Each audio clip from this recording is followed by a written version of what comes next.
Good afternoon, everyone. This young male, unmarried college student, farmer's son, had sustained grade 3 years suprapubic ligament fracture, 33C1 injury, and within golden hours he reached to a tertiary care corporate hospital where surgeon in his wisdom decided to do open reduction and internal fixation on day 1 at odd hours. Clinical picture post-op lateral not available, but as the staples on above patella, one can think that that distal part of proximal fragment must have come out of that, and that's what would be the nature of injury. At 3 weeks, he had gross infection. Surgeon decided to remove the plate, do thorough debridement, implant removal, and external fixation. And over a span of 3 months, he had undergone another 8 repeat debridement under general anesthesia. At the end of 3 months, he had undergone total 10 surgeries, exposed avascular bone of 14 centimeters, drained all 7s, and he was compelled to take discharge from hospital as further stay was not viable financially. From 3 months to 10 months, he took multiple opinions, around 15, and almost all surgeons advising amputation. Those who are involved in reconstructive surgery must have experienced a case of infected non-union tibia with exposed bone. But infected non-union femur generally comes with good soft tissue coverage. To get such a large soft tissue injury and such large exposed bone at 10 months is very uncommon. I have seldomly seen such case. And the difficulty was he was advised amputation from everyone. So infected non-union was the issue. Besides that, the cordyceps was practically non-functional, scarred cordyceps. So soft tissue envelope was very poor. He had exposed bone of around 14 centimeters, knee was stiff, and besides that, financial constraints and disturbed psychology. So what are the treatment options? Above knee amputation is suggested by most. Segment transport with LRS and Grisaro.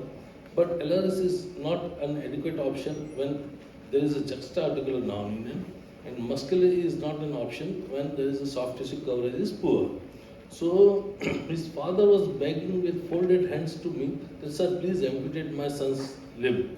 Because except patient, everyone in family were keen for amputation only. Only patient was keen for salvage. So I did detailed counseling regarding limb salvage versus amputation. I tell him that your knee will remain stiff for rest of life, number of procedures, stay in hospital, follow-up visit, treatment period, cost, possibility of limb-line discrepancy at the end of treatment, all things were explained. But patient was keen for salvage, otherwise no one in family was keen for salvage. So post-fixator removal, and I did thorough debridement and put the frame. As one can see that there is a 16 centimeter bone gap, and the frame was extended below knee to have an adequate lever arm of fixation. I did delayed corticotomy at 6 weeks post the row area healed after skin graft, a bifocal osteosynthesis with simultaneous dissection at corticotomy site and compression at fracture site was done. These are images during transport. Docking was done at 6 months. Docking was done at 6 months. These are images at 10 months. One can see that regenerate is consolidated well and union progress is good. At 12 months, good regenerate consolidation. He is walking without support.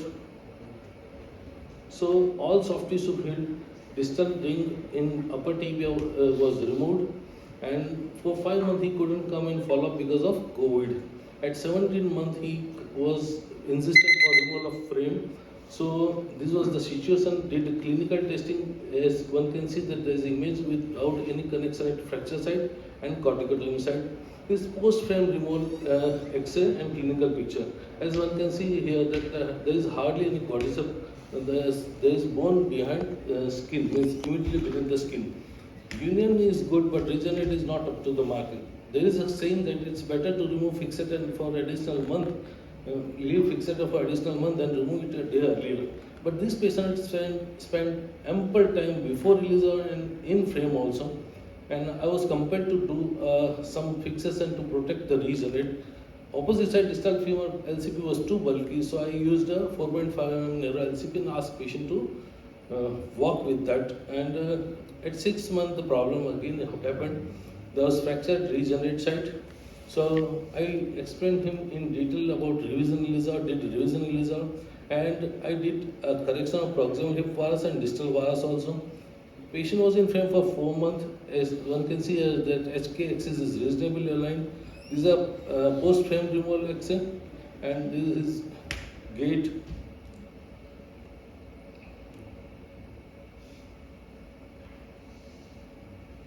He is having stiff knee. So fracture united without infection, deformity, ligament discrepancy or bone graft. Regarding stiff knee, we had already done the counseling. No pin tract issues.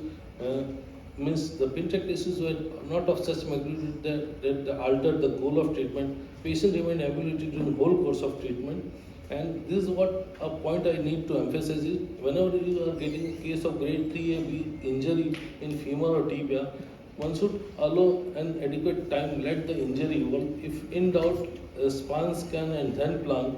Whenever, even with such large defect, ELISA has salvaged seemingly non-salvageable limb and refracture, reframe application bailed out.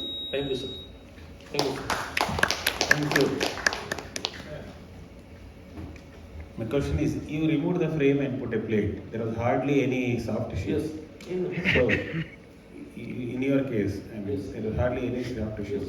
But you were able to put the plate without much problem. Again, did I gently raised the skin from bone and put a low profile 4.5 narrow LCP in height set. Suppose I have to done this case again, I would have put a supracutaneous plate. That would be a better option instead of internal fixation. So you didn't face any problem with the plate putting up? No, sir. Yes, sir. I have seen some clinical picture also. It was put by Minpon, step boards. Begin with a compound fracture, right? Yes, sir.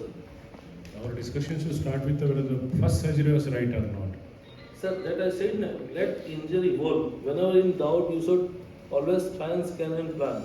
These days, many young surgeons are very keen to do internal fixation on day one, considering it that patient has come in golden hours and wound is not that bad. But sometimes such disasters do happen. So, if I would have given choice, I would span the fracture, wait till soft tissue stable, and then only will go for internal fixation. I am having more number of internal fixation cases as compared to ELISA cases. But That's what, sir. See, when you not follow the principle of compound fracture management, this is what happens actually. When they follow the principle of Yes, type 3 compound fracture, this problem does not arise for your patient, right? That's but what that the was younger mind has treated by to someone think. else. I came in picture. No, I'm not talking about Yes, personally. I'm telling who has done. Yes, sir. You have to pass on this message to the younger minds that always you can wait instead of putting the plate inside. And moreover, the plate fixation also is not good, isn't it? So it is off the bone. Yeah. The other thing is, I talked about this in the workshop that we did. Dead bone is dead bone. You drill holes through it and expecting granulation to come out is worthless. If it's dead, it has to go. And that's where being comfortable with some form of ELISA is useful, because then you don't do pseudo debridement. You take out all the soft tissue and leave that dead bone inside. That debridement is In worthless. this situation, could have done simple debridement and 2 scoop inspections or any kind of exercise, including primary Lizarov could have been. Yes, yes.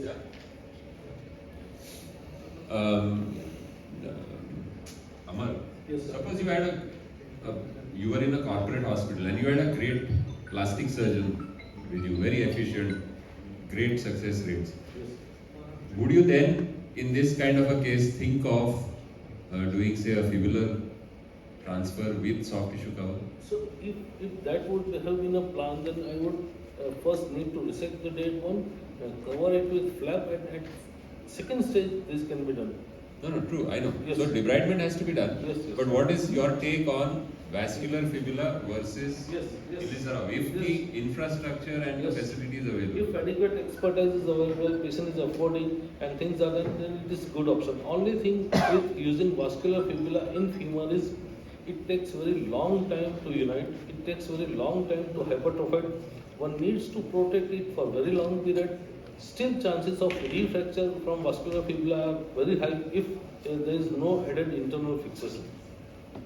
That's right, sir, because diameter of the fibula is